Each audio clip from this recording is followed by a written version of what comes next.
Alrighty, this is a basic rundown of the way I have things set up in my Jeep here. I've got a little display for my Bluetooth, aftermarket Bluetooth stuff. I took the phone out of its case just to give you an idea of how I have it set up on this quad lock here. Just locks right onto the back of the phone there, and then of course I've got a charger going down into the dash, and it's supplied with power. This is the Nexus 7 2013 model. I've got an equalizer which will light up here better in just a moment. It's a little dark in here, but you know, I've got this got the Bluetooth microphone right there, but got my CB down there, PA underneath the hood. This is a modified Daystar dash piece that's been well, it's just been modified with some fiberglass by the guys at L&H, so that it could accommodate an equalizer. Just because I needed some kind of a volume control in order to use this tablet, so it's effectively a preamp. Of course, I have got a Phoenix Gold 5-channel amplifier underneath the driver's seat here. But anyway, kind of an interesting thing about this tablet that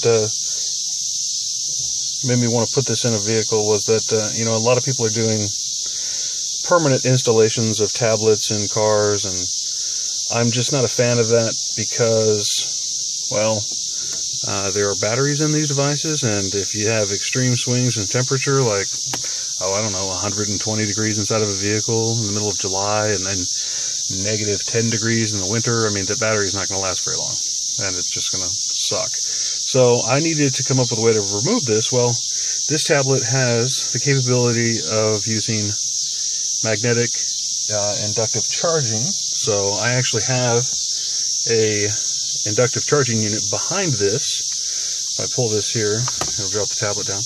But you see, I actually have two little magnets there that hold the tablet in place, which line up with two little magnets I have on the back side of the tablet here. They're just very thin neodymium magnets. But anyway, when the tablet is placed in here, it just stays right in there. I mean, it's not coming out, but it just have a little magnetic ribbon here that I'll pull on, and it'll fall right out. Of course, it's not charging now. I've actually got the phone connected to the wireless on my phone. Forget the focus on this, you know, the lighting is terrible and this phone is not any better. But if I turn the ignition on, then we've got magnetic inductive charging enabled. The Bluetooth connects to my Samsung S4, and it also connects to the Galaxy, or the Nexus 7. Then, of course, a full Android experience, you know.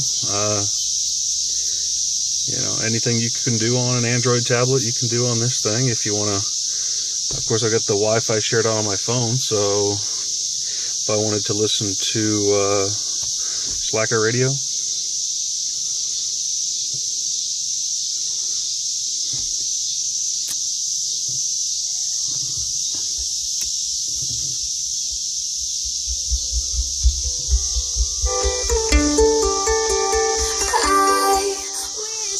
anyway, I think I'll pass. Anyway, so you get the idea.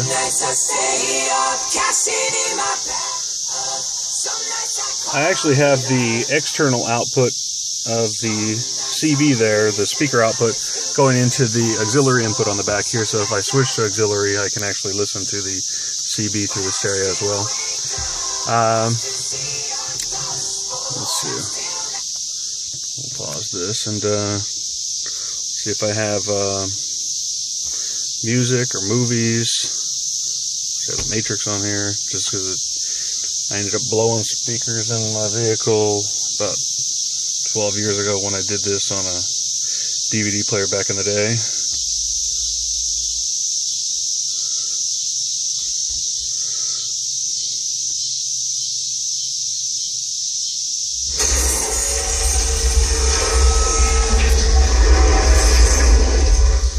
I'm sure this microphone is not doing the stereo any justice, so anyway, you get the idea. So this is the way. Of course, you can't drive down the road without watching movies and playing with all this stuff in a vehicle. Of course, the screen's 1080p, crazy responsive too. You know, even though it's only a dual core 1.5 gigahertz, it's still got 2 gig of RAM. Oh wait, no, it is a quad core. You know, hell, I don't know. Anyway, y'all know what it is. It's 2013 Nexus 7 with 2 gig of RAM. Very well maybe a quad core 1.5. Anyway, you know, another thing that's kind of cool is instead of having like Garmin maps that you have to throw an SD card into your car stereo, you know, I've got Google Maps with 3D mapping on the navigation. If I wanted to, I don't know what this is, but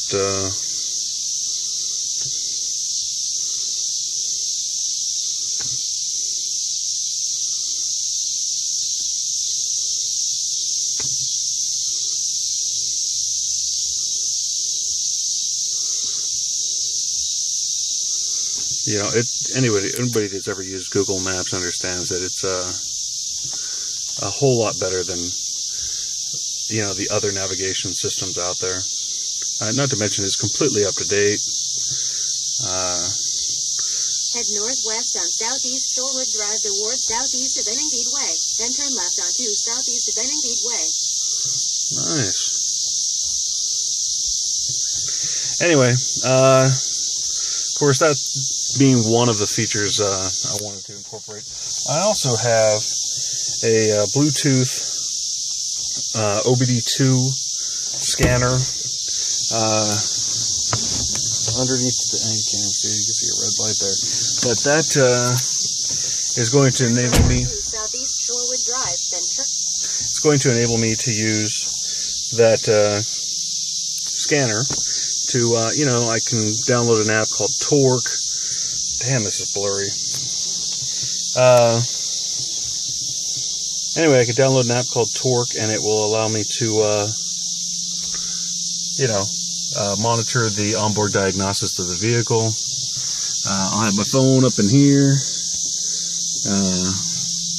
You know, it'll also be charging, just not through magnetic inductance. You know, I don't know if I have a way to figure. I'm sure I can rig something up, but it would look stupid. If you've ever seen some of the inductive chargers, they're larger than the phone, and I can't imagine having something like that in the way of the dash the whole time. So anyway, you know, of course, if I wanted to get onto Facebook or something, I can always do that.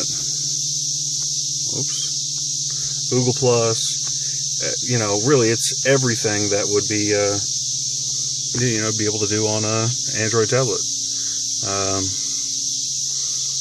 Well, that's pretty much the gist of it, you know. If I just want to take it out, I have a little magnet right there just holding this ribbon there in place, but just pops right out. And, you know, this is the modern day pullout. It shows my age there. I'm talking about pullouts here, or it could be seen as dirty. Anyway, that's that. Later.